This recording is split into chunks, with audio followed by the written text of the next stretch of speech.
Suami diam-diam menikah lagi, saat dinas ke pulau terpencil yang susah sinyal. Aku datangin dia ke tempat kerja untuk buktikan langsung. Aku minta cerai. Assalamualaikum warahmatullahi wabarakatuh. Apa kabar teman semua? Semoga kalian dalam keadaan sehat, dimudahkan rezekinya, dan dilancarkan segala urusannya, serta penuh dalam kebahagiaan. Sebelum masuk ke cerita jangan lupa bantu like, komen, dan subscribe ya. Pagi itu, aku bangun lebih awal dari biasanya. Matahari bahkan belum menampakkan sinarnya, tetapi aku sudah gelisah di dapur, menyiapkan sarapan sederhana untuk Ardi. Tanganku bekerja, namun pikiranku melayang jauh. Setiap detik terasa berat, seakan waktu berjalan lebih cepat dari biasanya. Malam tadi aku hampir tidak bisa tidur.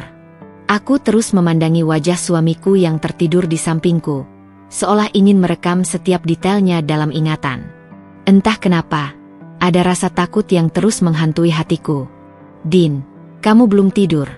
Suara Ardi sempat terdengar lirih saat dini hari, ketika aku bangun untuk berwudu. Aku hanya menggeleng dan tersenyum kecil, tak ingin menunjukkan kegelisahan yang sedang merayapi batinku. Kini, di meja makan, sarapan sudah siap. Nasi hangat mengepul, telur dadar sederhana, sambal, dan segelas teh manis yang masih berasap. Aku duduk menunggunya, memandangi piring-piring yang baru saja kususun. Tak lama kemudian, Ardi keluar dari kamar dengan koper hitam kecil di tangan kanannya. Wajahnya terlihat segar, meski ada gurat kelelahan karena semalam ia harus membereskan dokumen tugas dinasnya. "Sudah siap, Din?" tanyanya sambil duduk di kursi. Aku mengangguk, lalu menuangkan teh ke cangkirnya. "Sarapan dulu. Kamu pasti butuh tenaga banyak untuk perjalanan jauh." Ardi tersenyum, mengusap punggung tanganku sebentar sebelum mengambil sendok. "Kamu memang istri yang paling pengertian." Kalimat itu seharusnya membuatku bahagia. Tapi justru ada perih aneh di dada. Aku menunduk, berpura-pura sibuk mengaduk tehku sendiri agar ia tak melihat sorot mataku yang mulai berkaca-kaca. Setelah sarapan singkat, kami bergegas menuju pelabuhan dengan menumpang taksi. Jalanan pagi masih sepi, hanya ada beberapa kendaraan yang lalu lalang.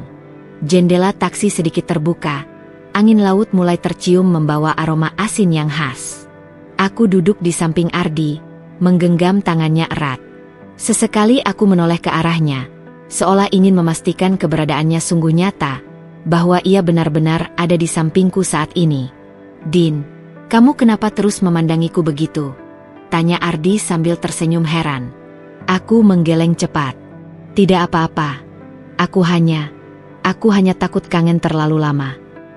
Ia terkekeh kecil, lalu merangkul pundakku.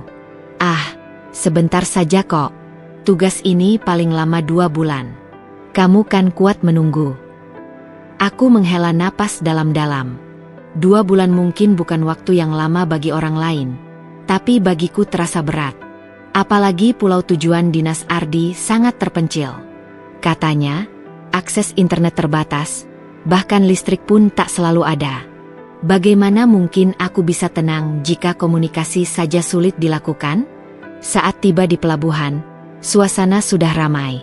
Deretan kapal kayu bersandar di dermaga, sebagian besar dipenuhi barang-barang kebutuhan pokok yang diangkut buruh dengan pundak basah keringat. Teriakan para kuli pelabuhan bercampur dengan bunyi peluit para petugas, menciptakan hiruk-pikuk yang khas. Aroma amis ikan dari pasar yang tak jauh dari dermaga ikut terbawa angin. Aku berjalan di samping Ardi, langkahku terasa berat. Sementara ia melangkah mantap, seolah tak ada keraguan sedikit pun. "Ardi," panggilku pelan. Ia menoleh, matanya jernih menatapku. "Kamu yakin dengan semua ini? Pulau itu jauh sekali, katanya akses medis pun terbatas. Kalau terjadi apa-apa di sana, bagaimana?" tanyaku dengan suara bergetar. Ardi berhenti sejenak, lalu meletakkan kopernya di lantai dermaga. Ia menggenggam kedua tanganku erat, menatapku dalam-dalam. "Din, dengarkan aku. Ini sudah menjadi tugasku. Aku tidak bisa menolak. Aku mengerti kekhawatiranmu, tapi aku berjanji akan menjaga diri. Kamu percayalah padaku." Aku menggigit bibir bawahku, berusaha menahan air mata yang hampir jatuh. Aku percaya, Ardi. Hanya saja, firasatku tidak enak. Ia terdiam beberapa detik, lalu tersenyum menenangkan. Firasat buruk itu hanya karena kita terlalu sayang. Jangan terlalu dipikirkan. Aku akan pulang, Din. Aku pasti pulang. Suara peluit kapal terdengar panjang dan nyaring, membuatku tersentak. Orang-orang mulai naik ke kapal, suasana semakin riuh. Ardi mengambil kopernya lagi, lalu menoleh padaku. Aku harus naik sekarang. Aku masih menahan tangannya. Ardi, tunggu sebentar. Ia mengusap kepalaku lembut, lalu menunduk untuk mengecup keningku. Jaga diri baik-baik. Jangan lupa makan tepat waktu. Dan, jangan menangis, Din. Tapi air mataku sudah mengalir tanpa bisa dicegah. Tanganku melemah ketika ia perlahan menarik dirinya, melangkah menaiki tangga kapal. Aku berdiri di dermaga, menatap punggungnya yang semakin menjauh. Suara riuh pelabuhan memudar di telingaku, hanya ada suara hatiku yang berteriak, "Jangan pergi." Kapal mulai bergerak, lambungnya berderit menabrak gelombang kecil. Asap hitam mengepul dari cerobongnya. Langit mendung seakan ikut merestui kepergiannya dengan muram. Aku terus menatap, mataku tak lepas dari sosoknya yang kini semakin mengecil, hingga akhirnya hanya menjadi bayangan samar di kejauhan. Angin laut kencang berembus, membuat jilbabku berkibar-kibar. Aku berdiri lama, bahkan setelah kapal itu tak lagi terlihat. Seolah ada bagian dari diriku yang ikut terbawa pergi bersamanya. Dalam hati, aku hanya bisa berdoa lirih, "Ya Allah, lindungi dia. Jangan biarkan firasat buruk ini menjadi kenyataan. Jangan biarkan aku kehilangan Ardi." Aku tidak tahu, doa itu akan menjadi awal dari perjalanan panjang yang akan mengubah hidupku selamanya. Hari-hari berlalu tanpa terasa, meninggalkan kesepian yang semakin menebal. Malam pertama setelah keberangkatan Ardi, aku masih bisa mendengar suaranya lewat telepon. Hanya sebentar, sekadar memastikan bahwa ia sudah sampai dengan selamat di pelabuhan kecil sebelum melanjutkan perjalanan darat ke lokasi dinas. Suaranya terdengar lelah, tetapi tetap hangat. Namun setelah itu, waktu mulai berjalan begitu lambat. 2 hari berikutnya, aku menunggu pesan singkat darinya. Hanya 1-2 baris kalimat yang masuk. "Maaf, sinyal jelek. Aku baik-baik saja. Jaga diri, ya." Aku mencoba mengerti. Pulau terpencil memang tak bisa disamakan dengan kota. Aku tahu itu. Tetapi, semakin lama, hatiku mulai resah. Ponsel yang terus kugenggam terasa dingin. Setiap ada bunyi notifikasi, jantungku berdebar, berharap itu darinya. Namun kebanyakan hanya pesan grup, iklan, atau berita dari tetangga. Malam-malamku semakin panjang. Aku sering duduk di ruang tamu sendirian, menatap layar ponsel yang hening. Jam dinding berdetak lambat, menusuk telingaku. Kadang aku terbangun di tengah malam, memeriksa ponsel dengan mata mengantuk, hanya untuk kecewa karena tak ada satupun pesan baru. Apa Ardi benar-benar sibuk? Atau ada sesuatu yang ia sembunyikan dariku? Pertanyaan itu mulai muncul dalam hati. Aku mencoba melawan pikiran buruk itu. Berulang kali aku menenangkan diri, berkata bahwa aku hanya terlalu khawatir. Bahwa ia pasti menjaga janjinya untuk pulang. Bahwa kesepian ini hanya ujian kecil dalam rumah tangga kami. Namun rasa rindu justru semakin menusuk. Hari kelima, aku memberanikan diri meneleponnya. Setelah nada sambung panjang, akhirnya terhubung. Suaranya terdengar jauh, berderak-derak terputus karena sinyal. "Halo, Din, kamu baik-baik?" Aku menggenggam ponsel erat. "Iya, aku baik. Kamu gimana, Ardi? Kamu sehat? Kenapa jarang kabar? Aku khawatir sekali." Ada jeda panjang sebelum ia menjawab. Suaranya terdengar tergesa. "Maaf, Din, jaringan jelek. Aku sibuk juga. Jangan khawatir. Aku sehat." Lalu sambungan terputus begitu saja. Aku menatap layar kosong dengan perasaan campur aduk. Lega karena mendengar suaranya, tapi juga sedih karena percakapan selalu terhenti tiba-tiba. Hari-hari berikutnya menjadi semakin sepi. Aku mencoba menyibukkan diri dengan pekerjaan rumah, mengisi waktu dengan membaca, bahkan sesekali berkunjung ke rumah orang tua. Tetapi tetap saja, ada ruang kosong yang tak bisa terisi. Malam terasa lebih sunyi, pagi lebih hampa. Pernah sekali aku menghubunginya tengah malam, berharap sinyal lebih baik. Tapi nomor itu tidak aktif. Aku mencoba berulang kali, hingga akhirnya menyerah dengan mata bengkak karena menangis. Ada kalanya aku duduk di teras rumah, memandangi jalanan yang lengang. Hanya ada suara jangkrik dan sesekali gonggongan anjing dari kejauhan. Di saat-saat itu, aku merasa benar-benar sendiri. Tetangga kadang bertanya, "Din, Ardi sudah berapa lama di luar kota? Kok sepi sekali rumahmu?" Aku hanya tersenyum hambar. "Iya, sedang tugas dinas. Doakan cepat pulang, ya." Padahal dalam hati, aku sendiri tidak yakin kapan ia akan pulang. Semakin lama, ada sesuatu yang mengusik. Alasannya selalu sama, jaringan buruk. Tetapi bukankah di zaman sekarang, selalu ada cara untuk sekadar mengirim pesan singkat? Aku mulai merasa ada jarak yang bukan hanya soal sinyal. Jarak yang sengaja dibiarkan tumbuh. Malam itu, aku duduk di kamar dengan lampu redup. Ponsel di tanganku kembali sunyi. Air mataku menetes tanpa bisa dicegah. Aku merindukan Ardi, merindukan perhatian kecilnya, merindukan sapaan sederhana yang bisa menenangkan. Tapi semua itu seakan menjauh. Aku berbisik lirih dalam doa. Ya Allah, jika memang ada sesuatu yang disembunyikan, tunjukkanlah kebenarannya padaku. Jangan biarkan aku hidup dalam ketidakpastian. Aku tidak tahu, doa itu akan menjadi awal dari terbukanya tabir yang selama ini Ardi tutupi. Hari itu aku sengaja keluar rumah, mencoba mengusir sepi yang terus menekan dada. Aku memilih duduk di sebuah kafe kecil di dekat kantor pusat Ardi, tempat yang dulu sering kami kunjungi berdua. Aroma kopi yang pekat menyelimuti ruangan, bercampur dengan suara musik pelan yang mengalun dari pengeras suara. Aku memesan secangkir cappuccino, lalu duduk di sudut, menatap keluar jendela. Langit sore berwarna keemasan, tetapi hatiku tetap kelabu. Aku hanya ingin mengisi waktu, mungkin dengan membaca atau menulis sesuatu di buku catatanku.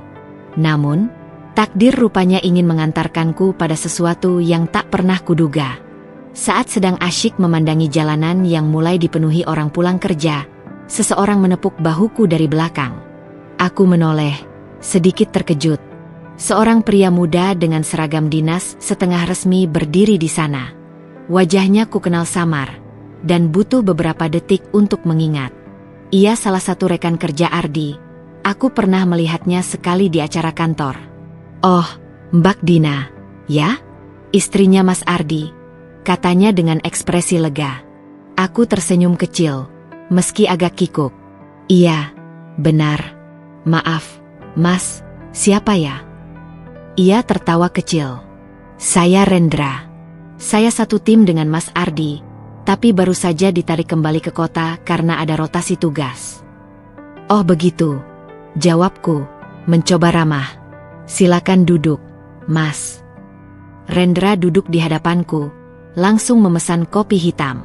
Sekilas wajahnya terlihat canggung, seolah menimbang-nimbang sesuatu. Aku tidak terlalu memperhatikan, karena pikiranku sibuk bertanya-tanya apakah ia membawa kabar tentang Ardi. Dan benar saja, setelah beberapa percakapan ringan, tiba-tiba ia menatapku serius. "Mbak, maaf sebelumnya. Saya agak bingung harus bicara atau tidak. Tapi, saya kira Mbak pasti sudah tahu, kan?" Aku mengernyit. "Tahu? Apa maksudnya?" Ia menunduk sebentar, lalu menatapku lagi.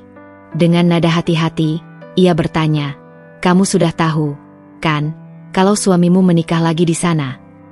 Sekujur tubuhku langsung membeku. Detik itu juga, dunia seperti berhenti berputar. Suara musik kafe menghilang, percakapan pengunjung lain lenyap, hanya kalimat itu yang menggema di kepalaku. Suamimu menikah lagi di sana. Aku menatapnya dengan wajah pucat. Maaf, apa maksudmu, Mas Rendra? Jangan bercanda seperti itu. Rendra terlihat makin gelisah. Tangannya menggenggam cangkir kopi yang bahkan belum disentuh. Saya tidak bercanda, Mbak. Semua orang di sana tahu. Waktu saya masih bertugas, saya sendiri menyaksikan acara itu. Sederhana, tapi jelas sekali. Mas Ardi menikahi seorang janda muda di pulau itu. Dadaku sesak, napasku tersengal. Kata-katanya menusuk lebih tajam daripada pisau. Aku menggeleng berulang kali, berusaha menolak kenyataan. Tidak mungkin. Ardi tidak mungkin melakukan itu. Dia suamiku. Dia janji akan pulang. Dia janji. Suaraku tercekat, tak sanggup melanjutkan. Rendra menatapku penuh rasa bersalah. Mbak, maafkan saya. Sebenarnya saya tidak ingin ikut campur. Tapi waktu bertemu Mbak tadi, hati saya gelisah kalau tidak jujur. Saya tahu ini pasti berat. Tapi lebih baik Mbak tahu daripada terus menunggu dalam ketidakpastian. Air mataku jatuh tanpa bisa kucegah. Tangan gemetar. Aku menutupi wajahku dengan telapak tangan. Kafe yang tadi terasa hangat kini menjadi ruang yang sesak dan dingin. Kenapa, Ardi? Kenapa kamu tega melakukan ini padaku? Bisikku lirih, hampir tak terdengar. Rendra mencoba menenangkan. Saya tidak tahu alasan Mas Ardi, Mbak. Yang jelas, perempuan itu adalah warga setempat. Katanya janda, masih muda, cantik. Mereka tinggal bersama sekarang di rumah dinas kecil yang disediakan. Setiap kata yang ia ucapkan bagai palu yang menghantam jantungku. Tubuhku lemas, nyaris tak sanggup duduk tegak. Aku ingin berteriak, ingin menolak kenyataan, tetapi aku tahu ini bukan sekadar gosip. Wajah Rendra terlalu jujur, terlalu tulus untuk dianggap bohong. Beberapa menit aku hanya bisa terdiam dengan wajah basah. Di kepalaku berputar semua kenangan. Perpisahan di pelabuhan, janji-janji yang ia ucapkan, kecupan di keningku. Semuanya kini terasa seperti sandiwara murahan. Rendra akhirnya berdiri, menepuk bahuku pelan. Maaf, Mbak. Saya harus pergi. Semoga Mbak diberi kekuatan. Ia meninggalkan kafe, sementara aku masih terpaku di kursi dengan tatapan kosong. Hatiku hancur berantakan. Aku menatap keluar jendela, melihat orang-orang lalu lalang dengan wajah ceria. Dunia mereka tampak berjalan normal, seolah tidak ada apa-apa. Tapi duniaku runtuh. Dalam diam, aku menggenggam ponselku erat-erat. Ada satu tekad mulai tumbuh di dalam hati. Aku harus memastikan kebenarannya sendiri. Darahku mendidih. Jantungku seperti diremas. Rasa tidak percaya bercampur dengan kepastian pahit yang menusuk ulu hati. Kata-kata Rendra terus menggema di kepalaku, seolah diputar ulang tanpa henti. Mas Ardi menikahi seorang janda muda di pulau itu. Aku menunduk, menatap tangan sendiri yang gemetar di atas meja. Cangkir cappuccino di hadapanku sudah dingin, tapi aku tak sanggup menyentuhnya. Air mataku jatuh membasahi punggung tangan, membentuk bulir kecil yang segera pecah. Kepalaku terasa penuh. Aku ingin berteriak, ingin marah, ingin menyangkal. Tapi tatapan jujur Rendra, nada suaranya yang berat seolah memikul dosa karena mengucapkan kebenaran, membuatku tahu, ini bukan sekadar kabar angin. Ini kenyataan. Aku mencoba menarik napas panjang, tapi sesak menekan dadaku. Seolah ada batu besar yang menghimpit paru-paru. Dalam hati, aku berteriak, kenapa? Ardi, kenapa kamu tega? Kenangan saat aku melepasnya di pelabuhan muncul begitu jelas. Senyumnya, janjinya untuk pulang, kecupan singkat di keningku. Semua itu kini berubah menjadi gambaran kebohongan. Seolah aku sedang menonton sebuah film yang diputar mundur. Janji yang manis ternyata hanyalah pembuka dari pengkhianatan paling kejam.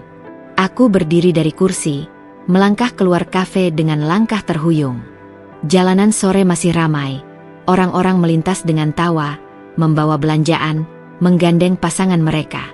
Semuanya tampak biasa saja, sementara duniaku telah runtuh. Aku berjalan tanpa tujuan. Kaki ini menuntunku menyusuri trotoar, melewati toko-toko yang mulai menyalakan lampu. Udara sore berubah dingin, tapi tubuhku panas terbakar emosi. Di setiap langkah, bayangan wajah Ardi muncul. Bayangan tangannya yang pernah menggenggam tanganku erat, suaranya yang selalu berkata, "Percayalah, aku akan kembali." Aku ingin membencinya, ingin menghapus setiap jejak tentang dirinya dari hatiku. Tapi yang kurasakan justru campuran antara sakit, cinta, dan amarah. Sampai di rumah, aku langsung menjatuhkan tubuh keranjang.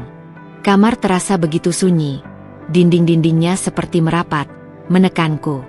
Aku menutup wajah dengan bantal, mencoba membendung isak yang tak tertahankan. Namun tangis itu justru pecah semakin keras. Mengapa? Ardi? Apa kurangnya aku? Apa cintaku tidak cukup untukmu? Kenapa harus menghancurkan aku dengan cara seperti ini? Air mata terus mengalir. Aku berguling, menatap langit-langit kamar yang temaram. Di sanalah aku sadar, cinta yang kupeluk erat ternyata tidak seindah yang kubayangkan.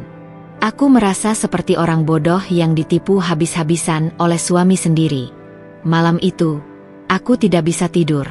Setiap kali memejamkan mata, yang terbayang justru wajah seorang perempuan asing, janda muda yang disebut Rendra. Bayangan itu menusuk hati. Ada rasa cemburu, sakit hati, dan marah bercampur menjadi satu. Aku merasa dipermalukan, dikhianati, dan dibuang. Jam dinding berdetak pelan, seolah mengejek kesendirianku. Pukul 1 dini hari, aku masih terjaga. Tubuhku lelah, tapi pikiranku kacau. Aku berulang kali menggenggam ponsel, ingin menelepon Ardi. Namun aku selalu ragu. Apa yang harus kukatakan? Haruskah aku langsung menjerit marah? Atau bertanya dengan nada tenang, seolah-olah kabar itu hanya desas-desus? Tapi akhirnya aku tidak menelepon. Ada rasa takut yang menahan. Takut mendengar pengakuan yang akan menghancurkan sisa harapanku. Aku hanya bisa berbaring, menangis sampai tubuhku lemas. Hatiku berulang kali berdoa, memohon kekuatan. Ya Allah, jika memang benar Ardi telah mengkhianatiku, kuatkanlah aku menghadapi kenyataan ini. Jangan biarkan aku hancur berkeping-keping. Pagi menjelang, aku bangun dengan mata sembab. Wajah di cermin tampak asing, seperti bukan diriku lagi. Rambut kusut, pipi bengkak, sorot mata kosong. Dunia di luar mungkin tetap berjalan, tetapi duniaku sudah retak tak berbentuk. Hari itu, aku berjanji pada diriku sendiri. Aku tidak bisa terus menunggu dalam kegelapan. Jika Ardi memang telah berkhianat, aku harus melihatnya dengan mataku sendiri. Aku harus mendengar jawabannya langsung, tanpa perantara. Di dalam hati, sebuah tekad lahir. Tekad yang tumbuh dari reruntuhan hatiku. Aku akan mendatangi pulau itu. Aku akan menuntut kebenaran di hadapannya. Aku memandang laut yang terbentang luas di hadapanku. Ombak bergulung-gulung, kadang tenang, kadang menghantam keras badan kapal kayu yang kutumpangi. Angin asin menusuk kulit, membawa aroma laut yang khas, seakan ingin menguji tekadku untuk melanjutkan perjalanan. Kapal ini tidak besar, hanya berisi beberapa penumpang lain yang tampak sudah terbiasa menempuh jalur ini. Sedangkan aku, dengan hati yang penuh keresahan, hanya bisa menggenggam erat tas kecil berisi pakaian secukupnya dan dokumen penting. Bu, perjalanan ini panjang. Bisa sampai belasan jam kalau ombaknya besar, kata seorang ibu parubaya yang duduk di sampingku. Wajahnya hangus terbakar matahari, rambutnya disanggul sederhana. Aku hanya tersenyum tipis. Tidak apa-apa, Bu. Saya memang harus sampai di pulau itu. Dalam hati aku berbisik, aku harus melihat dengan mataku sendiri. Aku harus menemukan jejak suamiku. Setiap detik di atas kapal terasa lebih berat dari sebelumnya. Pikiranku terus-menerus menebak-nebak. Apakah benar ia sudah menikah? Apakah ia benar-benar tega meninggalkan aku, istri sahnya, demi seorang perempuan yang baru dikenal di pulau terpencil itu? Ataukah semua ini hanya kabar miring, sebuah kesalahpahaman besar? Namun, semakin aku mencoba menyangkal, Semakin hatiku merasakan kebenaran yang pahit itu. Malam pun tiba. Lampu Petromax kecil di kapal menjadi satu-satunya penerang. Penumpang lain sudah terlelap, bergelung dengan selimut tipis. Aku masih terjaga, menatap bintang-bintang di langit yang berkerlip. Di balik keindahan itu, aku merasakan jurang besar yang semakin dalam menganga di hidupku. Jika semua ini benar, apa yang harus kulakukan? Tanyaku pada diri sendiri. Setelah perjalanan panjang, akhirnya fajar menyingsing di ufuk timur. Siluet pulau itu mulai terlihat dari kejauhan. Gunung kecil menjulang, garis pantai membentang dengan perahu-perahu nelayan yang terikat di dermaga kayu sederhana. Suasana terlihat begitu tenang, seakan menyembunyikan rahasia yang kelak akan mengubah seluruh hidupku. Aku turun dari kapal dengan langkah ragu. Kaki ini terasa berat menapak pasir lembut di dermaga. Penduduk setempat menatapku dengan ramah, beberapa menyapa, namun aku hanya membalas dengan senyum singkat. Hati dan pikiranku terlalu sibuk. Di desa kecil itu, aku mulai bertanya-tanya pada orang-orang. "Permisi, apakah Anda mengenal Pak Arman?" Tanyaku pada seorang bapak tua yang sedang memperbaiki jaring ikan. Ia menatapku sebentar, lalu mengangguk. "Tentu kenal. Orang kota itu, kan? Ia tinggal di rumah dinas dekat kantor kecamatan." "Oh iya, istrinya yang baru juga sering terlihat di pasar." Darahku berdesir mendengar kata istrinya yang baru. Tenggorokanku tercekat, namun aku berpura-pura tenang. "Istrinya, yang baru?" Ulangku pelan, memastikan aku tidak salah dengar. Bapak itu mengangguk, seolah menganggap hal itu sudah biasa. "Iya, janda muda. Anak satu. Tapi orangnya baik, cepat akrab sama warga sini." Aku nyaris kehilangan keseimbangan. Kakiku gemetar. Dunia benar-benar seperti runtuh di hadapanku. Ternyata kabar itu bukan sekadar gosip. Di pulau kecil ini, semua orang sudah tahu bahwa suamiku menikah lagi. Dengan napas berat, aku melangkah menuju rumah dinas yang disebutkan. Setiap langkah terasa panjang, menyiksa, sekaligus menuntunku menuju kebenaran yang selama ini kutakuti. Jantungku berdegup kencang, keringat dingin mengalir meski angin laut cukup sejuk.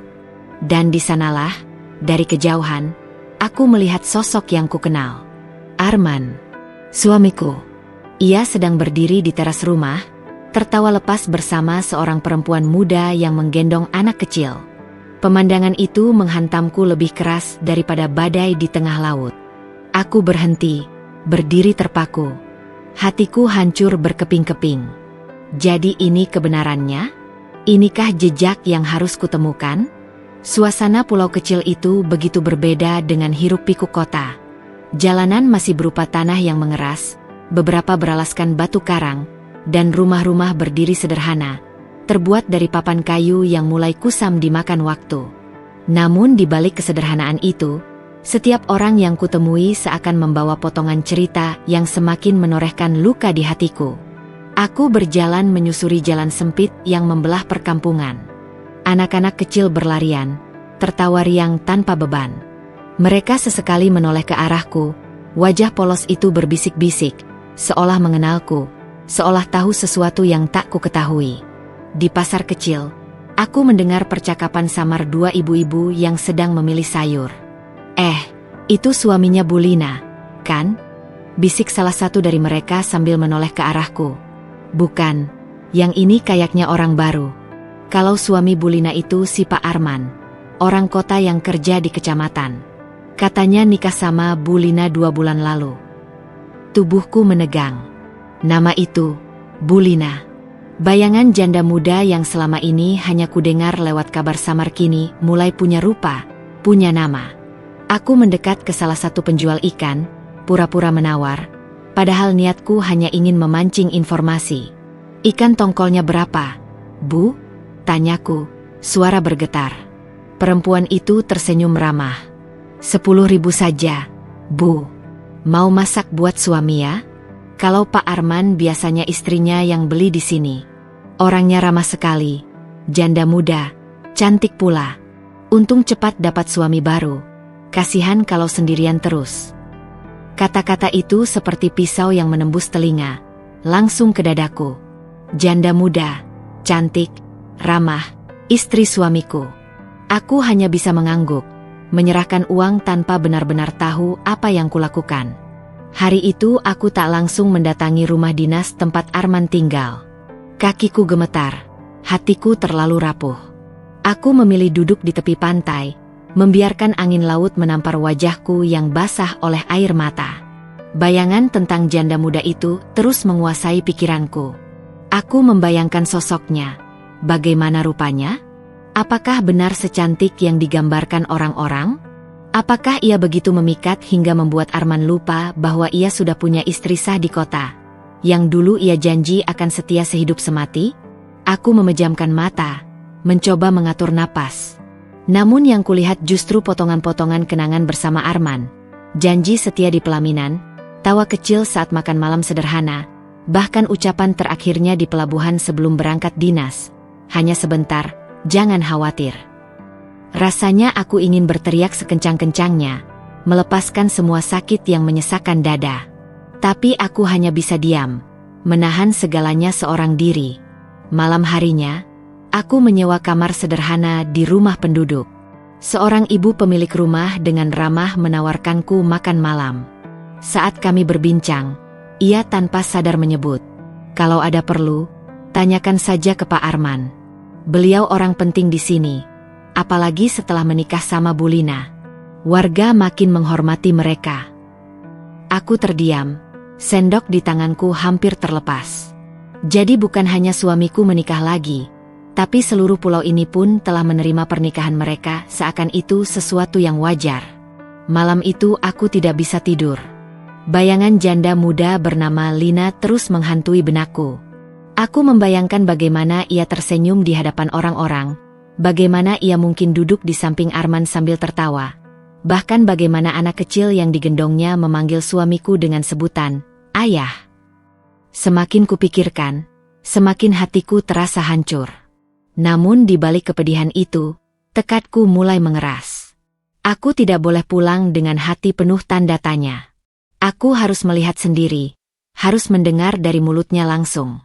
Jika ia memang mengkhianatiku, maka detik itu juga aku akan menuntut keadilan untuk diriku. Dengan napas berat, aku menatap langit-langit kamar kayu yang sederhana.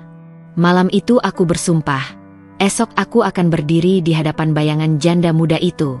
Aku akan melihat wajahnya, melihat wajah suamiku di sampingnya, dan memastikan kebenaran pahit yang selama ini ingin kutolak. Langkahku terhenti, nafasku tercekat, dadaku bergemuruh tak karuan. Di depan mataku, dalam jarak yang tak seberapa jauh, aku menyaksikan sebuah kenyataan pahit yang selama ini hanya kudengar dari mulut orang lain. Arman, suamiku, berjalan pelan di jalan setapak yang dipenuhi pohon kelapa di sisi kanan dan kiri. Ia tampak tenang, bahkan bahagia. Di sampingnya ada seorang wanita muda, mengenakan kebaya sederhana warna hijau muda. Tangannya menggandeng tangan Arman dengan begitu natural, seakan-akan ia memang berhak atas genggaman itu. Dan yang paling menusuk jantungku adalah senyum mereka. Senyum itu tulus, bebas, tak menyisakan ruang untuk penyesalan. Seakan aku, istrinya yang sah, tidak pernah ada dalam hidupnya. Aku mematung di balik pohon kelapa, bersembunyi di antara bayangan dedaunan. Tubuhku gemetar, lututku lemas. Air mata mulai mengaburkan penglihatanku, tapi aku tetap menatap mereka, seolah ingin memastikan bahwa yang kulihat ini bukan sekadar ilusi. Perempuan itu sesekali menoleh pada Arman, menatapnya penuh cinta. Dari kejauhan, aku bisa menangkap tawa kecilnya, suara ringan yang bercampur dengan desir angin laut. Ia tampak muda, mungkin tak jauh berbeda usiaku, hanya saja auranya begitu segar, begitu memikat. Dan di pelukannya, seorang anak kecil laki-laki berjalan sambil sesekali memegangi ujung baju ibunya. Anak itu tertawa riang ketika Arman mengacak-acak rambutnya, lalu dengan spontan menyebut, "Bapak, ayo cepat." Kata itu, "Bapak," menohokku hingga aku hampir kehilangan kesadaran. Aku menutup mulut dengan tangan, menahan isak yang ingin meledak. Rasanya dunia benar-benar runtuh. Tak ada lagi ruang untuk keraguan. Semua yang kudengar selama ini benar adanya.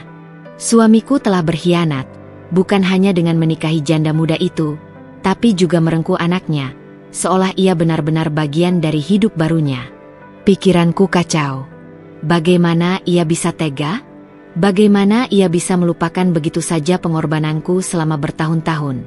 Janji manis yang ia ucapkan di hadapan Tuhan dan keluargaku?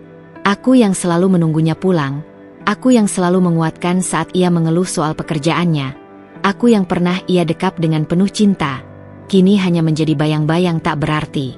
Lama aku terdiam di balik pohon itu, hingga akhirnya keberanian kecil muncul. Aku melangkah keluar dari persembunyian, meski langkahku goyah. Aku berdiri di tengah jalan setapak itu, menghadang jalur mereka. Arman terperanjat. Senyumnya hilang seketika ketika matanya bertemu dengan mataku. Aku bisa melihat kepanikan jelas di wajahnya. Wanita muda di sampingnya juga berhenti, menatapku penuh kebingungan. Tangannya masih erat menggenggam tangan Arman, seolah takut kehilangannya jika dilepas. Aku menatap mereka bergantian, menahan gemuruh di dadaku. Suara yang keluar dari bibirku bergetar, namun cukup jelas untuk menusuk udara di antara kami. Jadi, ini hidup barumu, Arman. Hening. Hanya desiran angin dan suara ombak dari kejauhan yang terdengar. Arman membuka mulut, tapi tak ada kata yang keluar. Sementara janda muda itu, Lina, menunduk sebentar, lalu menatapku lagi dengan sorot mata yang sulit kucerna. Ada keberanian, ada keteguhan, seakan ia tidak merasa bersalah. Aku bisa merasakan tatapan orang-orang dari kejauhan.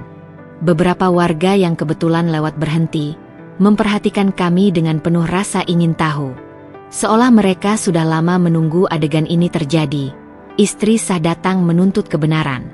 Hatiku berteriak, tubuhku hampir rubuh. Tapi aku berdiri tegak, meski dengan luka yang semakin dalam. Aku tahu, inilah awal dari pertempuran panjangku, menghadapi kenyataan pahit, menghadapi suami yang mengkhianati, dan menghadapi janda muda yang kini berdiri di sampingnya dengan kepala tegak. Angin laut yang semula terasa lembut kini berubah seperti pisau yang menusuk kulitku.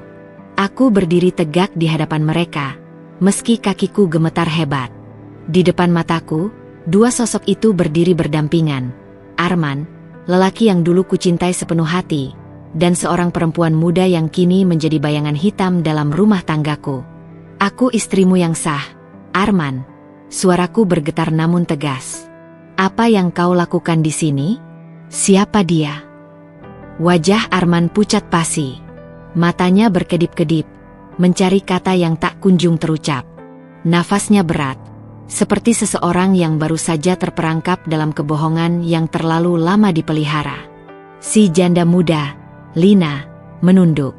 Namun dari gerak tubuhnya, aku bisa merasakan sesuatu, bukan rasa malu, melainkan sejenis keyakinan yang mengakar. Jemarinya masih menggenggam tangan Arman erat, seolah ingin menegaskan keberadaannya, seolah mengatakan, akulah yang bersamanya sekarang. Kau masih ingat aku, kan, Arman? Tanyaku lirih, nyaris terisak. Aku yang menunggumu setiap malam. Aku yang menaruh seluruh kepercayaanku padamu. Dan ini balasanmu. Arman akhirnya membuka suara, namun suaranya lirih, bergetar. Aku bisa jelaskan, sayang. Sayang? Suaraku meninggi, membuat beberapa warga yang menonton dari kejauhan makin mendekat, berbisik-bisik. Beraninya kau memanggilku begitu setelah semua yang kulihat? Kau menikah lagi, Arman. Kau mengkhianatiku, seakan aku ini tak pernah ada. Wajah Arman semakin kaku.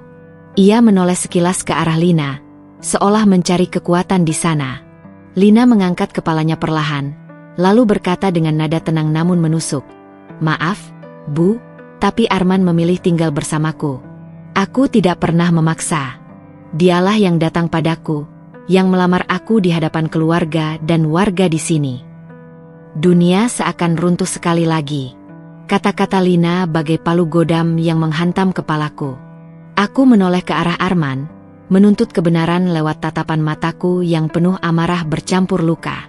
"Benar?" tanyaku lantang. "Kau yang datang padanya? Kau yang melamar Arman? Bagaimana dengan aku, istri sahmu? Apa aku tidak berarti bagimu?" Arman terdiam. Ia menunduk, menutup wajah dengan kedua tangannya. Tak ada penyangkalan, tak ada pembelaan. Dan dalam diamnya itu, aku menemukan jawaban paling pahit. Semua yang dikatakan Lina adalah benar adanya. Orang-orang mulai bergumam, sebagian merasa tak enak hati menyaksikan pertengkaran ini, sebagian lagi tampak menatapku dengan iba. Aku berdiri di sana, menjadi tontonan, tapi aku tak peduli. Yang kupedulikan hanyalah pengkhianatan yang kini terbongkar di hadapanku. Aku melangkah lebih dekat, menatap mata Arman yang sembab. "Kau tahu apa artinya semua ini bagiku? Kau tahu berapa banyak malam aku menangis, menunggu kabar darimu?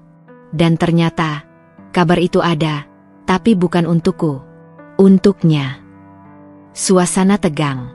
Lina menggenggam lengan Arman lebih erat, seolah ingin menunjukkan bahwa ia tidak akan mundur meski dihadapkan dengan diriku, istri sahnya.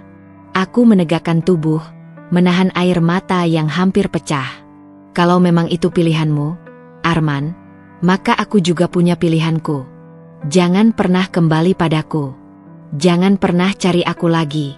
Mulai hari ini, anggap aku tidak ada."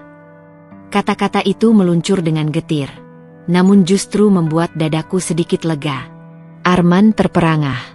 Lina menatapku dengan tatapan yang sulit kugambarkan, antara lega karena kemenangannya, dan waspada karena sikapku yang tegas. Aku berbalik, meninggalkan mereka yang masih berdiri terpaku di jalan setapak itu. Di belakangku, aku mendengar suara lirih Arman memanggil namaku, namun aku tak menoleh. Air mataku sudah cukup menjadi saksi betapa dalamnya luka yang kutanggung malam itu. Aku berhenti melangkah ketika kudengar suaranya memanggilku lirih dari belakang. Ada sesuatu dalam nada itu, bukan lagi panggilan seorang suami penuh wibawa seperti dulu, melainkan jeritan putus asa seseorang yang akhirnya kehilangan kendali atas semua rahasianya. Aku kesepian. Suaranya pecah, bergetar, terdengar seperti pengakuan yang dipaksakan oleh rasa bersalah. Aku tak bisa menahan diri. Dia yang menemaniku di sini. Aku membalikkan badan perlahan. Pandanganku kabur oleh air mata, tapi wajah Arman tetap jelas. Kusut, mata merah, bibir bergetar. Lina berdiri beberapa langkah di belakangnya, tubuhnya kaku, sorot matanya tak lagi setegar tadi. Ia seperti tahu bahwa momen ini bukan lagi tentang dirinya, melainkan tentang dosa Arman yang akhirnya ia akui. Setiap kata yang keluar dari mulutnya adalah belati. Belati yang menembus dadaku, menorehkan luka yang tak akan sembuh meski waktu berlalu. Kesepian, suaraku meninggi, tercekat oleh tangis yang kutahan. Kesepian, Arman? Apakah itu alasanmu mengkhianati janji suci kita? Apakah itu cukup untuk menghapus semua tahun yang kuhabiskan menunggumu? Semua doa yang kupanjatkan demi keselamatanmu? Arman menunduk, kedua tangannya mengepal, seakan ingin menyangkal tapi tak sanggup. Aku manusia biasa. Aku lemah. Di sini, jauh dari kota, jauh darimu. Aku merasa sendirian. Lina ada untukku. Dia mendengarkan keluhanku. Dia ada saat aku butuh seseorang. Aku hampir tercekik mendengarnya. Setiap pengakuan itu justru membuatku semakin muak. Jadi aku apa, Arman?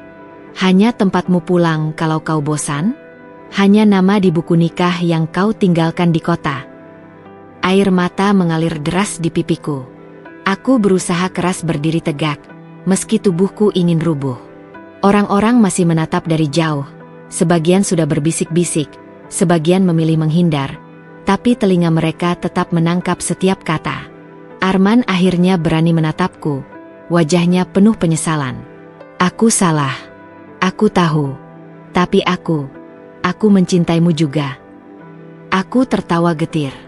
Suara itu keluar di sela tangis, terdengar seperti kepedihan yang tak bisa lagi ditutupi. Mencintaiku juga? Jadi aku ini apa, Arman? Bagian dari koleksi cintamu? Aku yang menunggu di kota, dia yang menemanimu di pulau? Itu cintamu. Lina akhirnya angkat bicara, suaranya pelan tapi jelas. Bu, jangan salahkan dia sepenuhnya. Aku juga salah. Aku tahu dia sudah menikah, tapi aku membiarkan semuanya terjadi. Aku menatap Lina dengan sorot mata tajam. Kau benar. Kau salah. Tapi dosanya terbesar ada pada dia. Aku menunjuk Arman, suaraku bergetar penuh amarah. Karena dia yang bersumpah di hadapan Tuhan untuk setia padaku. Dan sumpah itu ia buang begitu saja hanya karena kesepian. Hening kembali merayap. Ombak di kejauhan terdengar lebih keras, seakan ikut menggema dalam pertengkaran kami. Arman melangkah mendekat, mencoba meraih tanganku. Tolong, beri aku kesempatan. Aku bisa memperbaikinya. Aku mundur, menepis tangannya dengan kasar. Kesempatan? Kesempatan apa? Kesempatan untuk mengkhianatiku lagi? Kau sudah membuat pilihan, Arman. Kau memilih dia. Dan aku memilih diriku sendiri. Mulai sekarang, jangan pernah harap aku kembali menatapmu sebagai suamiku. Arman terdiam, wajahnya hancur. Lina hanya menunduk, tak berani menatapku. Aku menarik napas panjang, mencoba menahan suara isaku. Hari ini, kau sudah mengaku dosa. Dan aku sudah mendengarnya. Jangan pernah minta aku melupakan. Dengan langkah tertatih, aku berbalik meninggalkan mereka, membiarkan kata-kata terakhirku menggantung di udara. Hatiku masih berdarah, tapi satu hal sudah jelas. Aku tak akan lagi menjadi korban dari alasan dangkal yang mereka sebut kesepian. Udara pagi di desa terasa panas meski matahari belum sepenuhnya meninggi. Kabar tentang pertengkaranku semalam tampak sudah beredar. Gerombolan tetangga berkumpul di depan rumah dinas, bisik-bisik mereka seperti arus yang mengerubuti hatiku. Namun anehnya, kehadiran mata-mata itu, yang semula terasa menakutkan, sekarang memberi keberanian aneh di dadaku. Aku tak mau lagi menunda keputusan yang sudah berkecambah sejak aku melihatnya menggandeng wanita lain. Kupandang Arman dengan dingin. Ia masih saja mencoba meraih simpati, suaranya putus-putus saat memohon. Namun aku tak ingin lagi mendengar. Setiap kata permintaan maafnya telah menjadi suara yang kosong, menguap bagai asap rokok yang hilang di angin. Aku ingin sesuatu yang lebih nyata, kepastian bahwa hubungan ini tidak lagi mengikatkan hidupku pada pengkhianatan. Kau mau penjelasan? Tanyanya, suaranya kali ini nyaris memohon. Beri aku waktu. Tidak. Aku memotongnya singkat. Suaraku tegas, walau mata menetes tanpa henti. Hari ini juga kita selesai. Aku ceraikan diriku dari hidupmu, sekarang juga. Sejenak semua orang terdiam. Di antara bisik-bisik, seorang bapak tua, ketua RT setempat, melangkah maju. Wajahnya tidak asing. Ia selalu menjadi perantara bila ada urusan tetangga. Di sampingnya, seorang perempuan muda yang kupelajari namanya sebagai Bu Lina berdiri kaku. Wajahnya pucat sekarang, tidak lagi tegar. Apa maksudmu, Bu? Tanya ketua RT, suaranya lembut tetapi penuh kewibawaan. Ia menatapku, lalu menoleh ke Arman. Ini urusan rumah tangga. Iya? Kita harus selesaikan dengan kepala dingin. Aku tidak ingin kepala dingin lagi, jawabku. Aku ingin kebebasan. Aku mau lepas dari semua kebohongan itu. Kalau di sini ada yang bisa mengesahkan perceraian secara cepat, lakukan sekarang. Perceraian di tempat, idiom itu terasa keras di telingaku, tetapi di desa kecil ini ada mekanisme sederhana.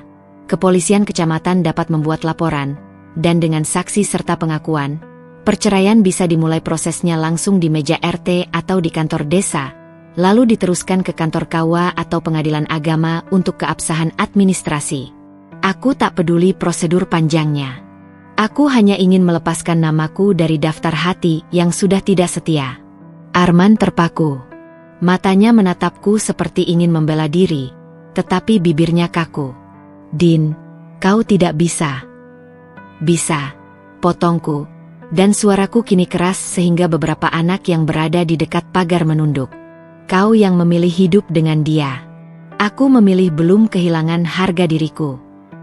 Ketua RT menghela napas, lalu memanggil dua saksi yang ia percaya, seorang pedagang kelontong dan seorang pemuda nelayan. Mereka datang, menandatangani lembar pernyataan bahwa mereka mengetahui adanya konflik rumah tangga antara kami. Seorang perangkat desa mengambil kertas dan pulpen, menuliskan kronologi singkat sesuai keterangan yang diberikan di tempat. Di sisi lain, Arman memutar otak. Ia tahu administrasi saja tak cukup. Untuk perceraian harus ada alasan yang sah secara agama dan hukum. Zina, pengabaian, atau talak diucapkan. Setiap tempat punya aturan. Ia menatap imammu yang kebetulan sedang lewat menuju masjid kecil desa. Imammu itu dikenal tenang dan arif. Aku mendekatinya tanpa ragu. Pak, bisa tolong? Suaraku. Kami minta agar proses perceraian dimulai hari ini. Suamiku mengaku telah menikah lagi di sini. Aku tidak mampu lagi bertahan dalam ketidakpastian. Imam itu menatapku lama, lalu mengangguk pelan. Ia mengundang kami bertiga, aku, Arman, dan dirinya, ke serambi masjid. Orang-orang meninggalkan jarak, memberi ruang, tetapi mata mereka tak lepas memantau, menunggu adegan berikutnya. Di bawah bayang-bayang serambi, imam membuka Al-Quran, kemudian berbicara lembut. Perceraian bukanlah hal yang ringan. Ia adalah jalan terakhir. Sebelum melangkah lebih jauh, baiknya ubah panas menjadi dingin. Mediasi, nasihat, selesai secara baik-baik. Namun jika hati telah retak dan tidak bisa disatukan lagi, keduanya berhak menempuh jalan yang sah. Aku tahu ia berusaha menengahi, tetapi rahangku mengeras. Pak, saya sudah diberi nasihat. Saya sudah mencoba.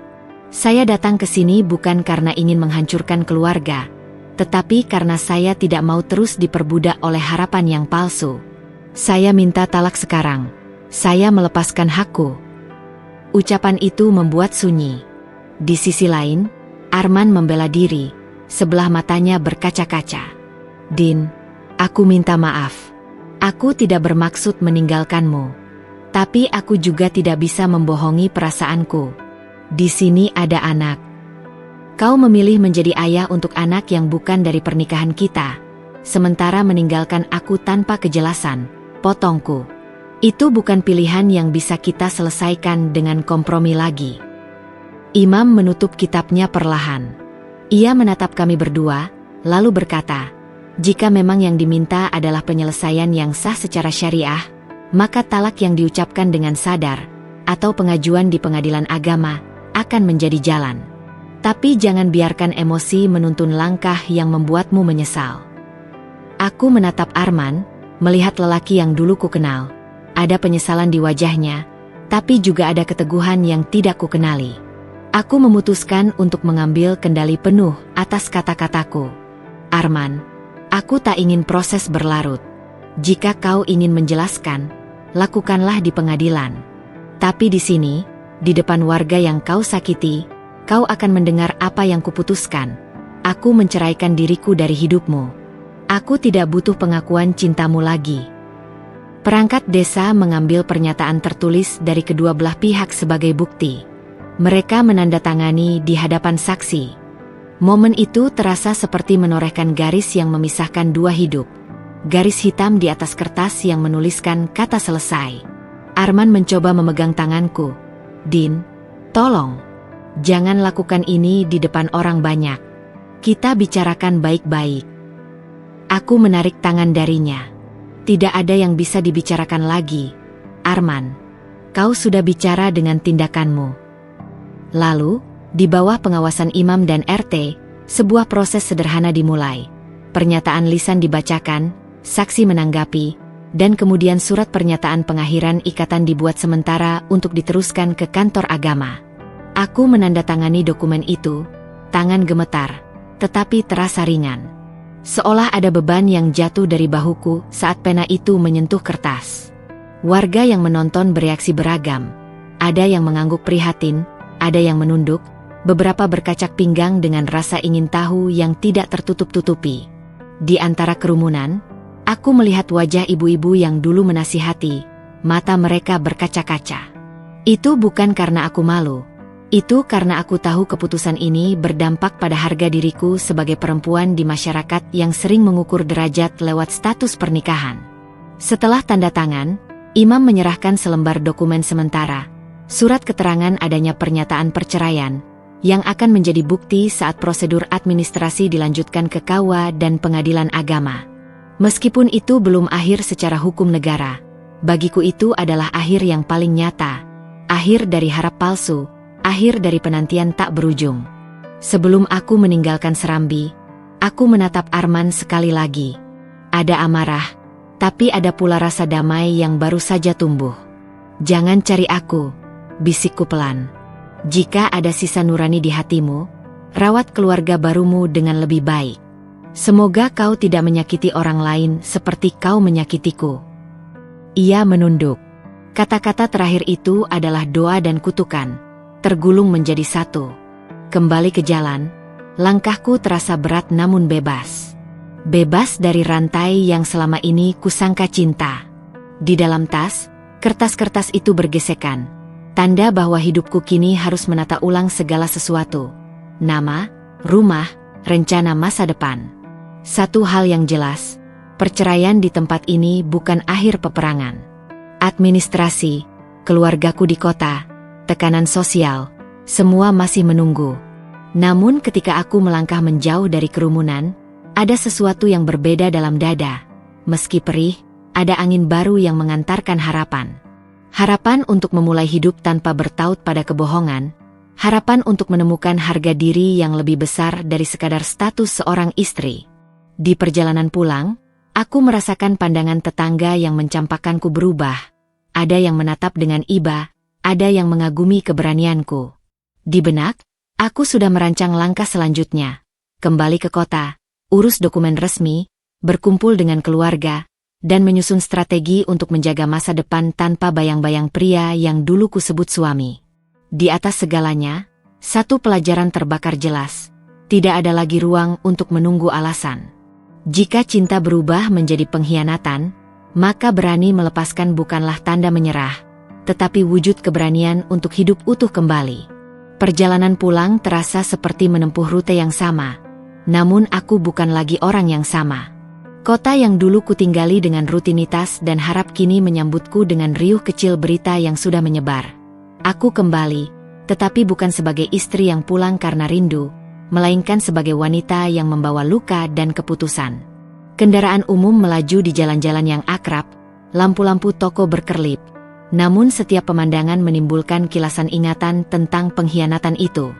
Di setiap hentian, seolah ada suara-suara samar yang bertanya, "Apa yang terjadi padamu? Kenapa pulang begitu cepat?"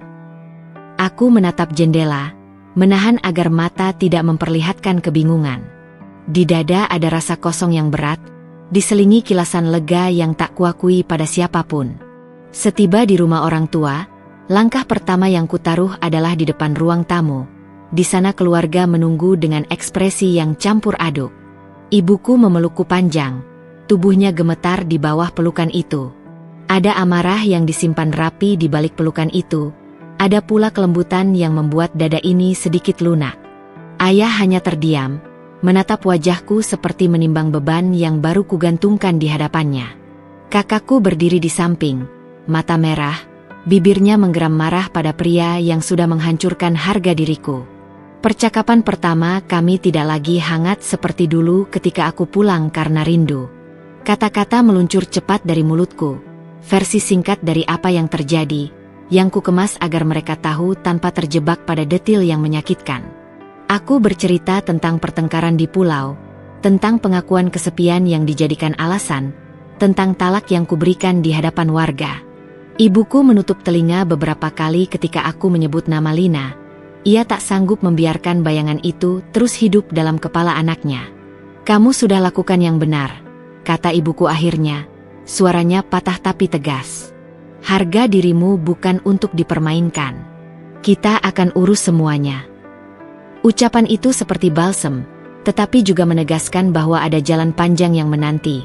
Dokumen, saksi, pengurusan administrasi, dan, yang paling berat, menjelaskan pada orang-orang yang mulai bertanya-tanya tentang kenapa cerai.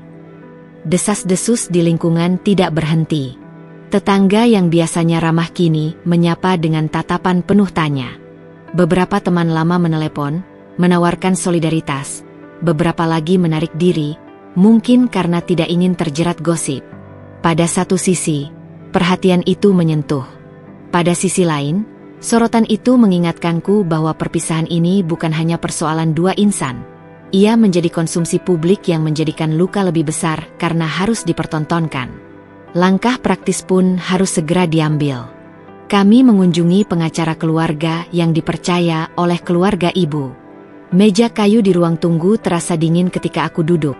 Bukan karena AC, melainkan oleh kaku udara formal yang mengitari istilah hukum dan administrasi.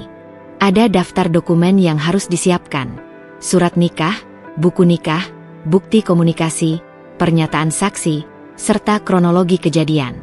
Meski aku sudah menyatakan talak secara lisan di pulau, pengurusan resmi di pengadilan agama dan KUA adalah hal yang tak bisa ditawar. Pengacara menjelaskan prosedur dengan tenang. Sidang mediasi, pemeriksaan bukti, hingga putusan cerai yang resmi. Kata-katanya teknis, namun bunyinya memberi aku pegangan, bahwa ada jalan formal untuk menutup bab itu. Di tengah urusan administratif, ada juga urusan batin yang tak kalah rumit. Malam-malamku diisi oleh pertanyaan-pertanyaan yang tak pernah kutanyakan sebelumnya. Siapa aku tanpa sebutan istri? Apa yang harus kulakukan untuk membiayai hidupku jika selama ini aku bergantung pada penghasilan suami? Apakah aku ingin kembali ke pekerjaan lama, atau memulai sesuatu yang baru? Ketidakpastian ini menakutkan. Di lain waktu ia justru membebaskan. Untuk pertama kali dalam beberapa tahun, aku mulai menimbang pilihan tanpa bayang-bayang janji orang lain. Keluargaku memberi dukungan praktis. Ibuku menawarkan rumah kecil yang telah direnovasi untukku tinggali sementara. Kakakku membantu mengurus administrasi awal. Sahabat lama, Lila, datang membawa makanan hangat dan kuping yang mau mendengar tanpa menghakimi. Dalam pangkuan kecil komunitas itu, aku merasa dirangkul, tetapi bukan dalam bentuk yang membuatku lemah. Mereka menyuruhku bertindak, memeriksa rekening bersama, yang ternyata selama ini terutama digunakan untuk kebutuhan rumah, mengamankan barang-barang berharga, dan menata ulang prioritas finansial. Semuanya terasa rumit namun perlu. Ada hari-hari ketika rasa malu datang menyapa, melihat muka-muka yang menoleh, mendengar bisik-bisik di pasar, membaca komentar sinis dari seseorang yang kukenal. Namun ada pula hari-hari ketika aku bangun dan merasakan sesuatu yang langka, kebebasan. Kebebasan itu terasa getir, tapi nyata. Aku mulai menulis daftar kecil, rencana kerja sementara, kursus yang bisa kuikuti, langkah-langkah untuk mengurus pengesahan perceraian di pengadilan. Menuliskannya membuat semuanya terasa lebih nyata, bukan sekadar badai emosi yang berkecamuk. Dalam keremangan malam, saat semua orang tertidur, aku sering duduk di balkon kecil rumah orang tua. Angin malam membawa suara kendaraan yang lewat, juga jarak yang terasa aman. Aku tarik napas panjang, membiarkan luka mengisi ruang-ruang yang semula diisi nama seorang pria. Ada bekasnya, tak akan hilang begitu saja, tetapi juga ada tekad di dasar hatiku. Aku tak lagi mau dipermainkan. Beberapa kali aku memikirkan balik keputusan itu. Apakah aku akan menyesal? Mungkin nanti, jika suatu hari sunyi datang dan aku rindu pegangan tangan yang pernah hangat. Tapi hari ini, di saat bekas luka masih segar, aku tahu keputusanku benar. Bukan karena aku ingin menyakiti, melainkan karena aku ingin melindungi harga diriku sendiri. Jika cinta sejati menghormati, maka luka yang kubawa ini harus menjadi pengingat bahwa aku layak untuk diperlakukan lebih baik. Bab ini belum berakhir. Masih ada proses hukum, tatapan masyarakat, dan perjalanan panjang untuk merangkai hidup baru. Namun setiap hari, ketika aku membereskan tumpukan kertas atau menyusun rencana kursus, ada rasa kecil yang tumbuh, kekuatan. Kekuatan itu bukan sekadar balas dendam, melainkan kemampuan untuk berdiri lagi, merajut masa depan sendiri, dan menatap hari esok tanpa lagi meminta izin dari mereka yang pernah menghancurkan. Beberapa bulan berlalu sejak hari itu di serambi masjid. Sejak kertas-kertas sementara ditandatangani dan langkah pertama untuk menutup bab yang menyakitkan di hidupku. Waktu, yang sempat terasa menajamkan setiap luka, kini bekerja pelan-pelan menyembuhkan. Luka tidak menghilang begitu saja, tetapi tepi-tepinya menjadi lebih tumpul. Bekasnya ada, tetapi ia tak lagi menguasai seluruh hidupku. Proses pengadilan agama berjalan tidak gampang. Penuh kertas, saksi, dan jawaban-jawaban yang harus kupersiapkan. Namun aku tidak sendiri. Keluargaku berdiri di sampingku, pengacara kami rapi dengan argumen dan berkas, dan sahabat-sahabat yang tak pernah lelah menelepon sekadar untuk menanyakan kabar. Di setiap sidang, ada perasaan berat yang datang dan pergi, kadang cemas, kadang lega, tapi selalu ada keyakinan di ujungnya bahwa aku sedang menata ulang hidup, bukan sekadar menutup pintu. Ketika hakim mengucapkan putusan akhir, menyatakan perceraian kami sah menurut hukum, aku merasakan dunia sejenak melambat. Perasaan yang muncul bukanlah kemenangan penuh yang berderai tawa. Ia lebih seperti napas panjang yang bertahun-tahun tertahan akhirnya bisa dilepaskan. Aku menangis, bukan karena kalah, melainkan karena beban yang selama ini kugenggam akhirnya dilepaskan. Di ruang sidang, tatapan keluargaku mengunci rasa aman yang baru, bahwa aku tidak sendiri lagi. Setelah formalitas selesai, hidup nyata menunggu di luar gedung pengadilan. Di hadapan keluarga dan sahabat, aku mengembalikan beberapa barang sentimental yang tak ingin kubawa lagi. Sebuah laci kecil berisi surat-surat lama, beberapa foto yang kusimpan sebagai pengingat pahit. Tak kusimpan semuanya. Aku meninggalkan sebagian kenangan yang mengajarkanku, tetapi aku membakar, di tempat aman dan simbolis, beberapa kertas berisi kata-kata yang dulu membuatku terluka. Asap itu bukan simbol kebencian, melainkan pembebasan. Dalam beberapa minggu berikutnya, aku fokus pada hal-hal praktis yang selama ini tertunda. Menata keuangan, menutup rekening bersama, mengurus dokumen-dokumen kepemilikan, dan, yang paling menantang, mencari sumber penghidupan yang kukendalikan sendiri. Dukungan keluarga membuat beban terasa lebih ringan. Ibuku menawarkan rumah kecil di kompleks yang lebih dekat dengan kantor lama. Aku menerima dengan rasa syukur. Kakakku membantu menata ulang beberapa furnitur, menempelkan tirai baru, membuat dapur terasa hangat. Keputusan terbesar yang kuambil adalah kembali bekerja, bukan karena tergesa, melainkan sebagai langkah untuk membangun diri. Aku mulai dari hal kecil, kursus pemasaran digital yang kubiayai sendiri, pekerjaan freelance menulis untuk beberapa portal lokal, dan perlahan membuka usaha kecil, jualan kue rumahan melalui pesanan online. Pada awalnya aku ragu.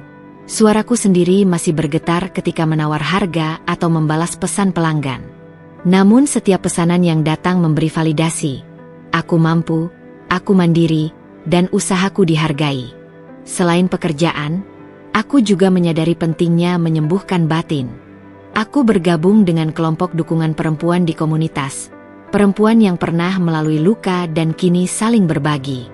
Di sana, aku belajar tentang memaafkan, bukan melupakan, tentang menaruh batas, dan tentang merayakan diri sendiri.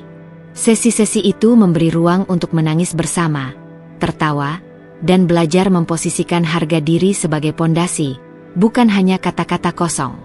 Di lingkungan sekitar, berita perceraian itu perlahan menjadi bagian dari sejarah yang lebih besar. Sebagian warga menatap dengan iba, sebagian lagi bersimpati, tetapi di antara semua itu ada rasa hormat baru. Beberapa tetangga yang dulu pernah menasihati kini memberi ruang, bahkan menawarkan bantuan. Ada ibu-ibu yang mengundangku dalam arisan, ada pemilik warung yang memberi diskon kecil saat aku membeli bahan-bahan kue. Perhatian sederhana seperti itu menyentuh. Kebahagiaan kecil yang membentuk kembali jaringan sosialku. Suatu hari, aku menerima pesanan besar untuk kue ulang tahun sebuah kantor. Pekerjaan itu menuntutku bangun pagi, menghitung bahan, memikirkan presentasi. Saat paket terakhir siap, aku tersenyum sendiri di dapur. Tanganku membuat sesuatu yang memberi orang lain kegembiraan dan itu memberiku rasa berharga. Disitulah aku sadar, kemenangan bukan soal membalas. Ia adalah tentang menemukan kembali peran yang memberi makna. Ada momen-momen hening yang sepadan, Aku kembali ke masjid untuk bersujud dan mengucap syukur tanpa beban. Aku duduk di tepi pantai sendirian, bukan lagi menunggu atau mencari jawaban, melainkan memandang ombak yang tenang sambil merasakan angin yang dulu menjadi saksi duka kini menjadi teman yang menenangkan. Aku menulis di buku catatan, hari ini aku memilih hidup yang utuh. Kalimat itu sederhana, tetapi penuh makna.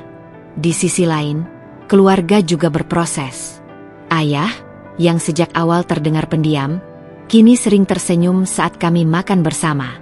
Ibuku semakin bangga melihat kemandirianku, walau ia tak mengatakannya berlebihan. Kakakku, yang sempat marah dan ingin menuntut, kini membantu menjalankan toko kecil keluarga, sambil sesekali mengantarkanku bahan-bahan.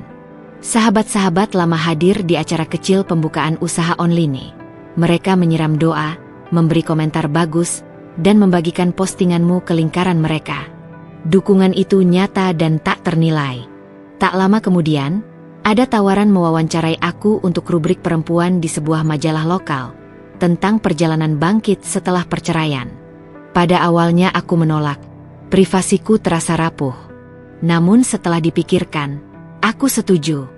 Jika ceritaku bisa memberi keberanian pada perempuan lain yang masih terjebak dalam hubungan tanpa harga diri, maka berbagi bukanlah aib. Saat duduk di hadapan kamera, aku berbicara dengan suara yang lebih mantap daripada yang kubayangkan. Aku cerita tentang luka, tentang proses hukum, tentang kebebasan yang kubangun sendiri. Reaksi pembaca datang berangsur. Pesan-pesan dukungan, perempuan yang menulis, "Terima kasih," karena merasa tidak sendirian. Bahkan beberapa yang menanyakan bagaimana caraku mendapatkan keberanian untuk memulai usaha. Ada juga tawaran kolaborasi kecil, les memasak kue untuk perempuan di lingkungan yang ingin belajar mencari penghasilan tambahan. Aku menerima tawaran itu dengan antusias. Memberi ilmu terasa seperti melipat gandakan kemenangan. Di kelas-kelas kecil itu, kami tertawa, gagal bersama, lalu berhasil membuat kue yang lezat. Ekspresi wajah mereka ketika berhasil memegang loyang itu memberi aku kebahagiaan yang tak bisa diukur. Waktu mengubah perspektif juga. Luka yang dulu membuatku ingin menutup diri kini menjadi pelajaran untuk menegakkan batas. Aku belajar memilih orang-orang yang layak mendapat tempat dekat di hidupku. Aku berhati-hati, bukan karena takut, melainkan karena aku menghargai diriku lebih dalam. Aku belajar mengenali tanda-tanda hubungan yang sehat, komunikasi, respek, saling menguatkan, bukan menguras. Suatu sore yang cerah, aku kembali ke pantai di mana dulu aku menunggu kabar. Gelombang berdesir sama seperti dulu, tetapi kini kehadiranku berbeda. Aku berjalan di tepi air dengan langkah ringan, tas kecil di pundak, wajahku diterpa sinar matahari yang hangat. Di tangan, bukan lagi surat yang menyakitkan, melainkan sebuah kotak kecil, sebuah simbol, kotak kue pesanan yang akan kukirim ke sebuah acara. Kulihat rumah-rumah nelayan di kejauhan, dan untuk sesaat aku memikirkan semua yang telah terjadi di pulau itu. Kebohongan, pengakuan, perceraian, dan akhirnya pembelajaran. Di seberang jalan, aku bertemu seorang pria, seorang pelanggan yang sering memesan kue untuk kantornya. Kami sempat mengobrol ringan. Tak ada janji, tidak ada ikatan berlebihan, hanya percakapan hangat tentang resep dan cuaca. Saat berpisah, ia mengangguk hormat, lalu melanjutkan langkahnya. Dalam obrolan singkat itu aku merasa normal.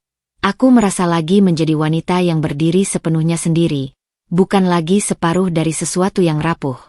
Kemenangan harga diriku bukanlah adegan spektakuler dengan sorak-sorai dan kembang api.